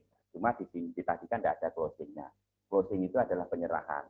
Ada kick off dan ada penyerahan. Kick off itu pada saat ditandatangani dimulainya proyek, diinisiasi, di SK tadi, dan closing itu pada saat penyerahan. Nah, beberapa ilmu yang harus dimiliki, itu termasuk yang tadi, ada ditambahkan. Integrasi, tambahannya adalah integrasi, itu kemampuan untuk mengintegrasi, kemampuan untuk mengatur skop tadi, kemampuan untuk mengelola waktu, kemampuan untuk mengelola biaya, kemampuan untuk mengelola kualitas, kemampuan untuk mengelola sumber daya manusia. Kan itu. Sumber daya manusia itu sumber daya yang paling susah dikelola. Kenapa? Karena punya hati, perasaan, dan pikiran. Nek yang nggak punya hati, nggak punya perasaan, nggak punya pikiran, itu digebtai, digebuki, menengai Pak. Tapi bagi yang punya hati, punya perasaan, punya pikiran, dirasani itu kroso. Dirasani itu kroso. Paling ora kejutan. Tahu ya kejutan. Kejutan itu di mata itu jendul ya kejutan. Wah, nasi ngerasani aku. Berarti tembus batinnya. Karena punya rasa. Makanya paling susah. Nah, oleh karena itu kalau Bapak dan Ibu mengelola manusia ini harus menggunakan rasa. Harus menggunakan rasa. Nggak boleh nggak menggunakan rasa. Maka empati itu muncul. Bisa ngrasake sing dirasake wong liya. Jadi aku nek dikongkon dengan cara ngono kuwi ra gelem ya aja ngongkon wong liya dengan cara yang kita nggak disukai gitu. Digetak-getak, diamuk kan itu. Dipesui ya. Saking kasare kan itu enggak boleh. Apalagi muncul kebun binatang, enggak boleh. Itu enggak punya empati kan itu. Oh dirasani ora gelem apa nek unek-unekke kan itu. Dirasani itu ora krasa. Enggak ngerti, tapi terasa. Itu kemampuan mengelola sumber daya manusia. Maka Pak, di art of management itu penting. Di mana saya ngomong dengan misalnya Bu Siti, Bu Riris, dan Pak Kasmi itu, saya harus lihat, ini petone apa ini ya. Gitu. Kira-kira nek wong Jawa ngono. Wah, ini stupaing kan itu. Stupaing iki rasa dikalahno. Oh, Berdasarkan weton ya, Pak? Misalnya kan itu. Oh, iya. Misalnya. Kan Nonton itu kan bisa menentukan karakter orang Jawa. Makanya kan ada primbon ya, mohon maaf Jayabaya dan primbon Jawa. Saya bukan orang Kejawen, tapi saya hidup di Jawa. Maka kultur Jawa kan masih bisa. Makanya kalau mau nikah itu kan dilihat, iki wetone apa, ora cocok. Nah, mesti padu terus. Nah, itu orang Jawa. Kenapa? Itu namanya learning curve, kurva pengalaman. Tidak ada ilmu yang pasti. Mau kedokteran itu learning curve. Tidak ada ilmu pasti. Datang ke dokter A, ke dokter B, kok obatnya lorone podo, kok obatnya beda. Kadang-kadang kan gitu. Karena ditanya, biasanya minum apa, Bu? Nah, biasanya itu. Itu kebiasaan learning kurva pengalaman. Kulo niku biasane nek lara ngaten iki periksa pun ngerti gejalane napa, mboten kulo minum obate. Lha napa? Mangan sing kathah. Makan yang banyak. Loh, kenapa? Kalau orang sakit sudah mau makan, itu tanda-tanda kesembuhan. Karena kalau sakit tidak mau makan, itu bahaya. Maka kalau pilih orang sakit di rumah sakit, jangan bawakan buah. Jangan bawakan makanan, karena menyiksa batinnya. Iki aku ora oleh mangan iki mah digawati. Ora kolu, ora kedas, kok digawati. Nyiksa wong diinfus, ditransfusi, disuntik dengan vitamin atau protein. Kok digawakno lho, iki nyiksa iki. Karena nyiksa karena sing mangan sing nunggu kan itu. Jadi nanti sing loro kepengin ketap-ketip waduh.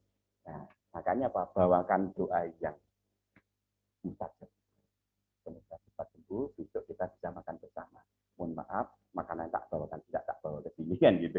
Kira-kira seperti itu. Itu cara mengelola. Mohon maaf saya bukan hari klinik walaupun saya tahun 2000 itu dijuluki Pak Jumadi kok dosen klinik. Enggak, karena saya mengkaitkan dengan kultur yang ada di sekitar kita. Ilmu itu empan go papan, Bapak dan Ibu. Empan go papan. Saya menghadapi orang Jawa dengan menghadapi non Jawa itu tidak hanya mungkin tidak lihat netonnya, tetapi mungkin lihat dari kulturnya. Budayanya seperti apa? Kalau budayanya seperti ini kita nggak bisa, itu nggak bisa. Nah, oleh karena itu kadang-kadang kan saya menggunakan idiom, neng kumaha damang. Itu bagi orang Sunda, ayo usaha Sunda ini. Akhirnya kita masuk ke budaya. Minggu yang lalu saya contohkan. Itu. Mas Kodomo, itu apa kabar itu? Baik-baik saja kah? Itu. Oh iya Bapak, aku baik-baik saja. Bagaimana kabar Bapak? Oh baik, yuk kita makan ketela bareng Bapak. Oh di Gunung Kidul juga ada, di Papua juga ada. Kita sama Bapak berarti gitu. Nah, itu salah satu bagaimana kita masuk ke budaya. Bicara dengan orang Jawa Timur juga sama. Maring kene ngopo kon? Tak sablek itu nanti. Tak gibeng loh. Itu bagi orang Jawa Timur tidak marah itu bahasa gojekan. Tak gibeng loh. Ini cung. Nah, itu bahasa. Kalau di Jogja kan Gus. Gus itu Gus kabar itu. Kalau di cung-cung deh ya, wah itu orang Dewa dari Gus itu. Oh, aku dijung-jung, emang aku kunjung ya. Nggak bisa. Itu human resistance. Dan itu butuh communication skill di step berikutnya. Kita harus bicara itu dengan siapa, dengan cara bagaimana. Itu kan nggak papan kaki. Nggak bisa dikejauhi. Saya punya staff yang waktu itu saya dengar sendiri, ya, Pak. Lihat sendiri. Staff saya laki-laki diminta tolong oleh staf perempuan saya untuk mengambilkan barang di atas lemari. Wah, tolong digok barang itu, wah, di lemari. Apa jawaban staf laki-laki saya? Digok daerah itu, tapi mene kursi kan itu. Itu jawabannya. Gila jalan ya. Aku menek kursi mbak ini, itu saya ciloko gitu. Padahal dia ketika saya. Akhirnya saya punya cara untuk memerintah staf laki-laki saya tadi. Saya ketika ngetik, saya nggak bilang, Mas tolong ini ketikkan enggak. Pasti nggak mau kan itu. Pak, pulau nembe ingatan nih, Pak. Pulau nembe ingatan pasti itu. 1000 jalan menuju kesuksesan hanya satu alasan untuk menjadi kegagalan. Pak, pulau nembe ingatan itu dari satu alasan pun bukan bisa terus.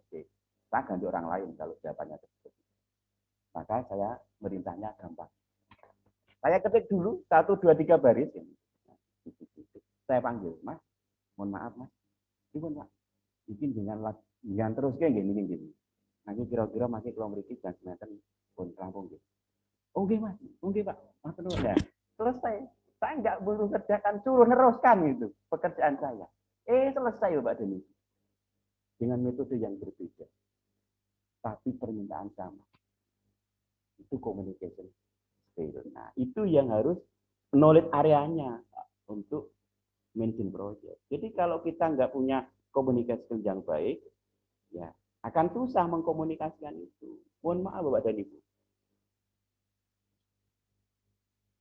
Saya diprotes. Waktu itu saya sebagai manajer keuangan. Diprotes oleh fasilitator yang rata-rata itu lulusan sarjana. Dan sarjananya ya negeri-negeri. Waktu itu ya saya masih S2. Satunya swasta, S2-nya swasta, ya ilmunya itu cetek. Saya diprotes. Kenapa? Karena dia protes uang transportasi. Wah, ini uang transportasinya harus dinaikkan. Loh kok bisa? Ya, karena jalannya begini-begini, Pak. Oh ya? Oke, Mas. Saya iyanya aja, oke, Mas. Gitu. Kita survei lapangan ya, Mas. Ya. Akhirnya saya ajak survei. Pakai kendaraan kantor, kita ikut saya semuanya. Saya ngajak driver, terus ngajak teman-teman yang protes tadi. Mas, saya ditolong ditunjukkan lokasi yang paling jauh dari pekerjaan ini. Oh iya, Pak. Saya tahu jalannya, Pak. Tunjukkan. Panjang perjalanan, ya, saya drive. Mas, pemandangannya indah-indah ya, Mas. Ya. Bagus ya. Oh ya, Pak. Ini setiap hari kita lewat sini, Pak. Wah, ini kayak di Kaliurang, Mas, kalau di Jogja ini. Kayak piknik loh, Mas. Ini. Medannya kayak di Kaliurang, pegunungan, dingin. Wah, ada kabutnya. Udah mirip Kaliurang, Mas. Ya. Iya, betul, Pak. Jadi jenengan itu tiap hari piknik, Pak. Oh iya, piknik, Pak. Iya, kalau di Kaliurang itu, Mas, ya. Piknik itu, mau lihat monyet di Pelawangan itu. Belum kelihatan monyetnya, sudah bayar, Mas. Saya bilang. 2 kali bayarnya, saya bilang. Pertama, di gardu pertama itu bayar. Nanti mau masuk Pelawangan itu bayar lagi, Mas. Piknik, Mas, itu. Bayar. Lu sampean ini tak kasih pekerjaan, tak bayar, isi kurang dok, kurang terima uningan juga mas. Ungang mendino lihat pemandangan yang indah-indah ketika anda ke Kaliurang aja harus bayar, ini malah dibayar kok kurang terima. Sampai disyukuri mas. Akhirnya nggak jadi proses. Tapi nada saya juga sok. Akhirnya nggak jadi proses. Itu saya menghadapi orang yang terpelajar. Rata-rata sarjana. Di sisi lain pernah saya menghadapi yang non sarjana, driver dan keneknya. Kebetulan itu driver dan keneknya itu pernah bekerja di pelabuhan Tanjung Priok, di mana kerasnya dunia sana. Saya harus menghadapi protes juga. Tapi saya komunikasikan selesai kan. Komunikasinya gampang, dia protes. Pertama ketika saya menggunakan bensin solar itu 1 liter tarifnya itu untuk standar 4 km. Saya turunkan menjadi 1 liter 8 kilo. Saya tahu ringnya, pasti ada negosiasi nih. Nggak mungkin enggak ramaikan dulu. Pasti dia minta naik, saya minta turun, dia minta naik. Wah, nggak bisa Pak, ini dari 4 ke 8 ini nggak nyampe waktu. Logikanya apa, Mas? Ini kan jalannya naik turun, Pak. Oh iya? Iya, Pak. Terus gimana kalau naik turun? Kan energinya juga beda. Memangnya kalau berangkatnya naik, pulangnya nggak turun, Mas. Pulangnya juga naik juga. Kan enggak, Mas. Pulangnya kan juga turun kan gitu. Kalau berangkatnya naik, pasti pulangnya turun. Kan mesti akan balance kan gitu. Energi yang dikeluarkan kan pasti akan balance, Mas. Diam dia. Akhirnya nggak jadi proses. Di proyek berikutnya menghadapi lagi. Yang menghadapi ya ketua gengnya, ketua. Nah, mau protes kira-kira sama lah protesnya. Akhirnya saya hanya pendekatan kultural aja. Saya tanya, Pak, dari mana Pak? Aslinya Pak? Saya dari Jawa Pak. Ah, langsung. Jawa ini pun pundi Pak. Mas Solo Pak. Solo ini pun pundi Pak. Klaten. Lah tonggo dhewe iki. Lah kula Gunung Kidul Pak nyebrang Gunung Titik tekan Klaten iki Pak. Kanca dhewe alhamdulillah teng mriki dikantuk sedulur nggih Pak nggih. Boten nyongko nek jenengan iki ternyata nggih sedulur kula. Kan orang perantauan itu ketika di kota orang lain itu walaupun beda kabupaten itu kan merasa persaudaraannya kan nyambung kan itu. Saya di Bandung ketemu orang Kebumen itu sama dengan ketemu orang Jogja gitu. Padahal orang Kebumen Jogja itu jaraknya 100 kilo. Wah, tapi rasanya kalau ketemu tonggo di sama ini. Saya ketemu di Batang, ketemu orang Klaten, ketemu ya di ini Gunung Kidul sama Klaten ini tonggo Pak. Alhamdulillah ya Pak. Nggak jadi protes Bu, nggak jadi protes gitu. Selesai masalah di situ karena pendekatan kultural tadi. Alhamdulillah itu tidak. Karena waktu itu hanya sendiri saya menghadapi padahal tidak dia ada bertiga. Nah, ini communication skill yang kita tahu background-nya, masuknya dari mana. Sehingga apa risiko tadi itu sekaligus mengatasi manajemen. Yang berikutnya adalah procurement, pengadaan Bapak Ibu. Sekarang kan sudah ada eksploran, pakai teknologi, pakai lelang dengan teknologi. Walaupun bisa dicatat, lelang pakai teknologi itu di belakangnya ada manusia, Bu. Tergantung manusia itu yang mengoperasikan itu. Nah, komputer tidak punya hati, tapi yang mengoperasikan komputer itu yang punya hati. Itu harus diperhatikan. Yang terakhir adalah bagaimana stakeholder management. Mengelola stakeholder. Stakeholder itu adalah pihak-pihak yang berkepentingan. Proyek Bapak dan Ibu, seperti yang saya katakan tadi, stakeholdernya itu mungkin tidak hanya satu. Vendor dan pemasok dan yang dipasok. Tapi bisa saja itu stakeholdernya banyak orang. Yang itu yang harus dikelola, bagaimana memuaskan, memberikan kebutuhan sesuai dengan yang diharapkan, memenuhi kebutuhan sesuai yang diharapkan oleh stakeholder itu. Stakeholder siapa harus dikelola. Maka kan ada ABCDM, pentahelix strategi itu akademik, bisnis, community, pemerintah, government, media, itu stakeholder. Jadi kalau misalnya kita nggak bisa mengelola stakeholder ini, waktu itu ketika kami punya proyek itu salah satu yang kami kelola adalah media. Waktu itu ada istilah yang namanya wartawan bodrek. Wartawan bodrek itu Bu kemana-mana bawanya block note kan itu, buku catatan block note itu. Kalau ada penyimpangan apa ditulis. Engkau bagus tulis di media cek-cek itu, di blow up, konsultan ini melakukan pelanggaran ini, bla bla bla bla. Itu di blow up. Dan kami harus kelola itu siapa di belakang itu. LSM, LSM dia kerjasama dengan LSM. Maka suatu saat ketemu, saya didatangi LSM bla bla bla bla, begitu kita menggunakan pendekatan itu. Saya buat komunikasi yang bagus. Yang mengatakan baik bukan saya, LSM. Ketika kami audiensi dengan bupati, ada dewan, ada unsur pemerintahan tempat itu. Dia mengatakan, Pak, kalau ini konsultan ini bagus. Saya udah tahu kantornya di sini, udah lengkap punya gudang macam-macam Pak. Yang ngomong dia, padahal kita itu tidak suruh ngomong itu. Cuma kami buat hubungan yang harmonis dengan LSM itu. Apa yang kami lakukan? Saya rekrut ketua LSM yang paling galak di kabupaten itu untuk kami jadikan staf administrasi di kantor kami, bahkan saya jadikan manajer administrasi. Nah, tanpa mengendalikan semua orang bisa itu, karena saya lihat itu LSM yang paling ditakuti di kabupaten itu. Mas, jenengan jadi manajernya ya di sini. Tak bayar per bulan sekian, Mas. Oke, lalu tugasmu ini ya. Ya termasuk nanti. Oke, selesai. Begitu saya sobat ini langsung ditelepon. Bupatinya ditelepon, Mas, sampean kok koyo ngono koyo ngopo. Ini sampean pengen ini, Mas. Ora yo kok ngono, ya oke, Mas. Alhamdulillah. Nah, stakeholder management media dan LSM atau NGO itu yang kadang-kadang tidak diperhitungkan. Karena NGO dia kan punya cara kan. Maka LSM kami ganti. Kalau orang lain itu bermusuhan dengan LSM, peta umpet dengan LSM, kami nggak peta umpet dengan LSM itu. Kami kerangkul, kami gandeng, bahkan kami jadikan mitra dalam menjalankan aktivitas itu, menjalankan proyek itu.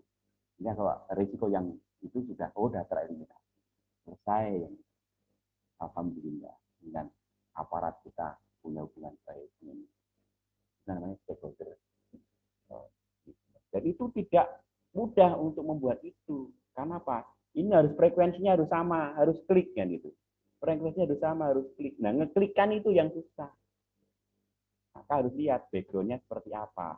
Oh, LSM ini sekarang di mana? Oh, LSM ini sedang studi. Dan di mana S2 di mana? Oh, begitu. Pendekatannya ilmiah. Masuk ke dalam situ, masuk ke bidangnya, masuk, connect, sudah selesai.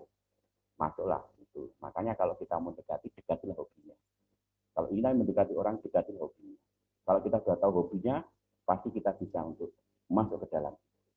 Hobinya sama, sudah selesai. Walaupun nggak sama, masih kita akan masuk ke hobi. Oh, hobinya foto Bapak itu, hobinya gini. Sudah dekati. Itu salah satu untuk mengelola proyek. Nah, akhirnya Bapak dan Ibu, proyek portofolionya, proyek 1 sukses, proyek 2 sukses, proyek 3 proses, ini portofolio Bapak dan Ibu. Kalau begitu, enterprise-nya sukses. Perusahaannya yang sukses, Bapak dan Ibu akan dapat tawaran terus. Akan dapat tawaran terus. Sekarang ini proyek saya nulis jurnal, Bapak dan Ibu. Walaupun saya nggak cuma terima. Hampir tiap hari saya dapat tawaran nulis jurnal. Hampir tiap hari di jurnal internasional. Hampir tiap hari. Kalau saya lakoni, itu sudah nggak tidur siang dan malam. Karena tiap hari. 1 bulan sekali saya dapat tawaran mereview jurnal. Walaupun ada yang saya terima, ada yang saya tolak. Itu ya bari, karena proyek saya sebagai seorang akademisi itu yang yang saling berdekatan dengan hobi kan itu. Sehingga ketika melakukan itu ya sama aja dengan piknik kan gitu loh. Menyalurkan hobi itu kan sama dengan piknik. Gitu. Akhirnya apa? Tidak ada beban. Hampir tiap hari itu. Tawaran shot meja terlambatan sekian silakan masukkan perusahaan. Karena apa? Ada trust, ada portofolio. Itu Bapak dan Ibu yang saya saringkan. Oke, Bapak dan Ibu masih ada waktu beberapa menit lagi harusnya. Hari ini kita akan bahas tentang struktur organisasi proyek ya harusnya.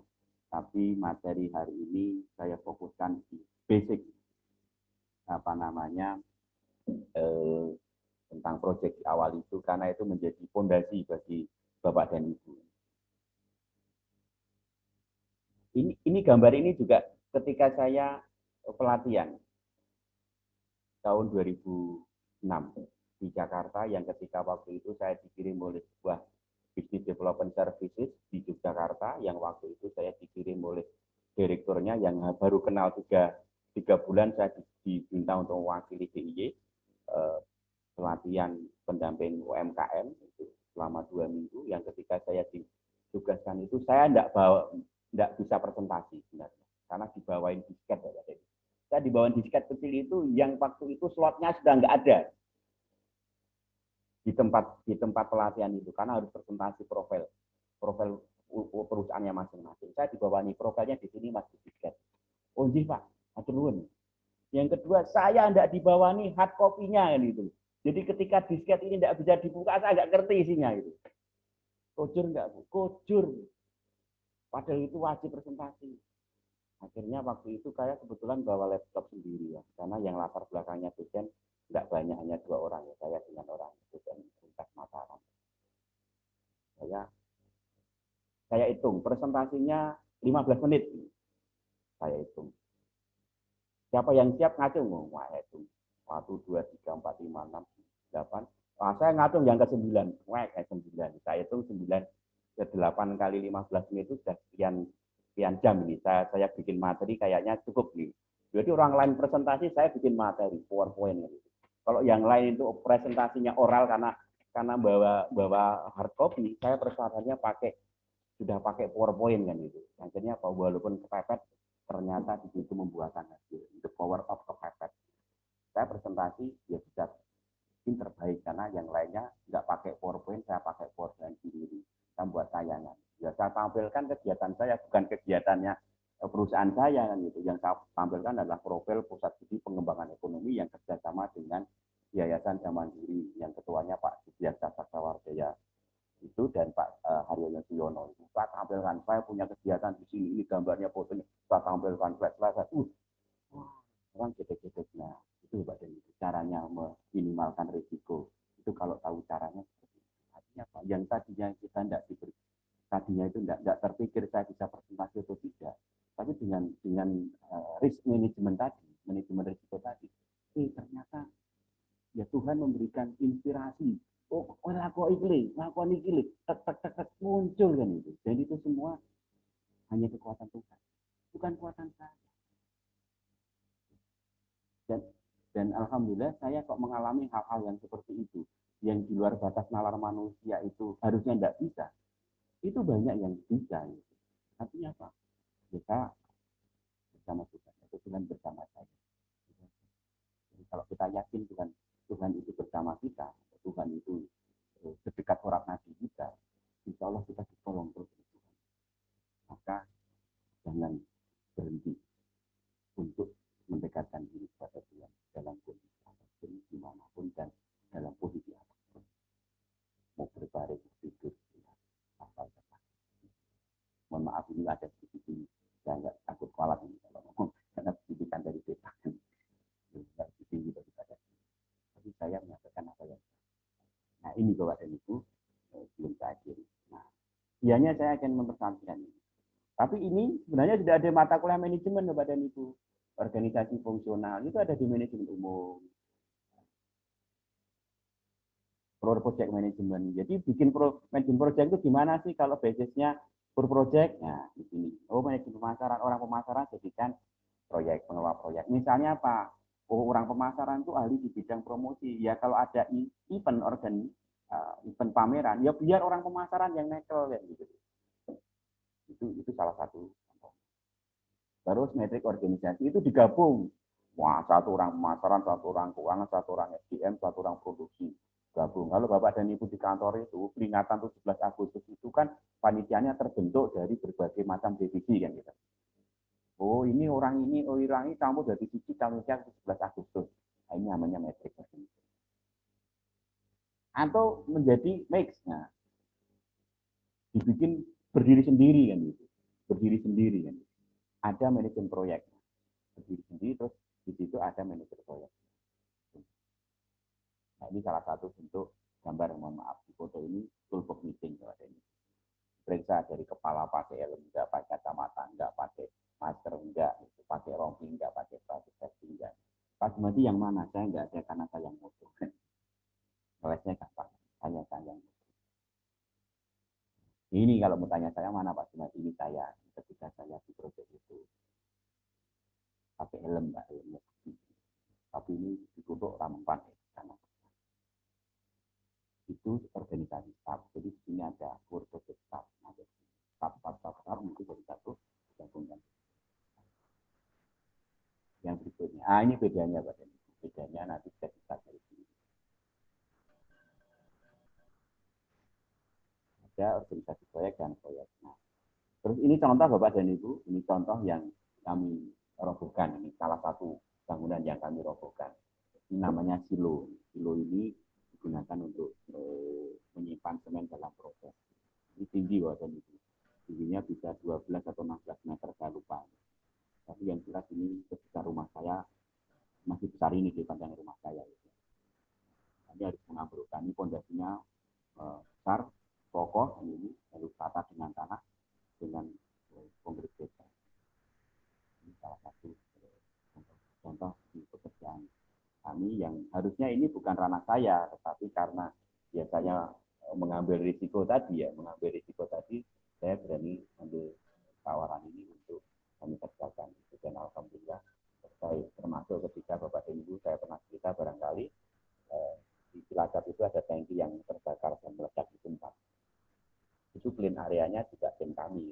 Clean areanya salah satu yang desain, ya saya ikut terlibat di sana.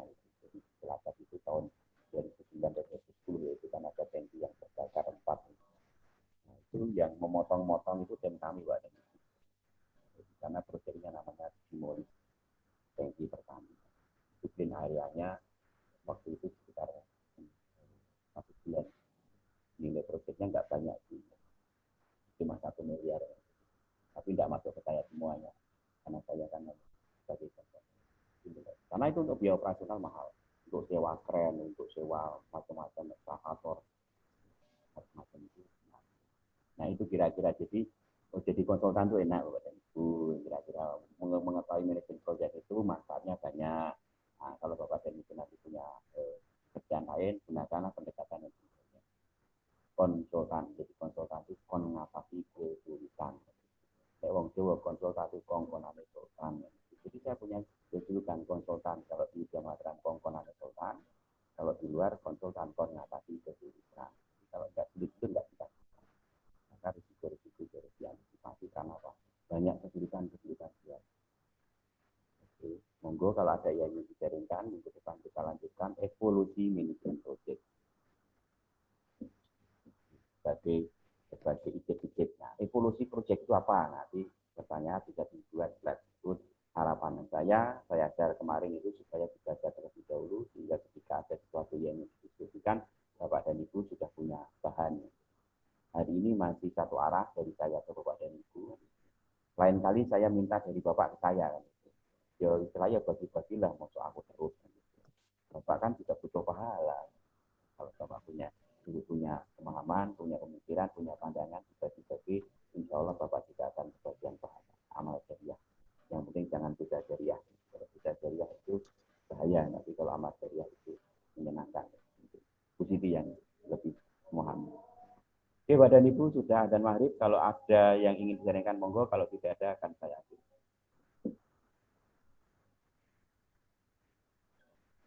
Tapi suara saya bisa didengar nggak? Jangan-jangan suara saya nggak masuk. Masuk, Pak. Berkopi, Pak. Hanya ketika pasangan liar tidak terdengar. Oh ya, itu wajar. Kalau liar terdengar itu nggak apa-apa. Itu tanda-tanda manusia. Kalau masih bisa liar itu tanda-tanda manusia. Orang nggak bisa tidur, nggak bisa liar itu harus coba ke dokter. Obat mahal. Loh, Mas Alfa terus bangun toh. Oke, bisa saya kopi, Pak. Terdengar. Terima kasih Bapak dan Ibu kalau bisa didengar. Mudah-mudahan tidak hanya bisa didengar, tapi didengarkan kan gitu Pak. Ya, kami simak, Pak. Terima kasih Pak. Karena terdengar, mendengar dan mendengarkan itu berbeda maknanya. Ya, kami perhatikan, Pak. Kami perhatikan. Alhamdulillahirobbilalamin. Ditanggung ujian dapat A nanti kalau bisa menjawab. Amin. Al-Fatihah. Amin. Alhamdulillah. Oke Bapak dan Ibu, kita sersan serius santai. Yang penting kita refreshing, dapat sesuatu yang bermanfaat, tetapi tidak menggunakan ilmu ketegangan, tapi ilmu kerelekan gitu. Harapannya keluar dari mata kuliah Zoom ini bisa ketawa semuanya. Sejenak, jangan lama-lama. Kalau lama-lama nanti Bapak dan Ibu diketawain. Terima kasih atas segala perhatiannya. Mohon maaf kalau dalam kesempatan kali ini ada hal-hal yang... Banti, mohon maaf Pak. Banti jemurannya dirapikan dulu. Terima kasih atas segala perhatiannya. Mohon maaf kalau ada hal-hal yang kurang berkenan di hati Bapak dan Ibu. Saya tidak sengaja kan itu. Ya refleks saja tadi. Jadi sekali lagi mohon maaf. Sampai jumpa di kesempatan yang berbeda. Dan mudah-mudahan kita ketemu dalam kondisi. Ya, saya akhiri. Selamat sore dan assalamualaikum. Selamat sore Pak, makasih banyak. Selamat sore. Assalamualaikum warahmatullahi wabarakatuh. Terima kasih Pak. Terima kasih Pak Jum. Kita Masih lanjut lanjut Pak. Kita lanjut belajar kelompok ya. Terima kasih Pak. Hasilnya saya dikabari aja Pak, hasil belajar kelompoknya. Oke. Tambah ngantuk atau tambah nggak ngantuk. Sambil pesen mie ayam tidak. Apalagi kalau mie-nya pedes Pak. Ya Allah, Mbak Mel nggak pakai gitu. Teman saya off nih Bapak dan Ibu. Yes, saya juga mengikuti Pak, sudah dipanggil. Baik Pak, makasih.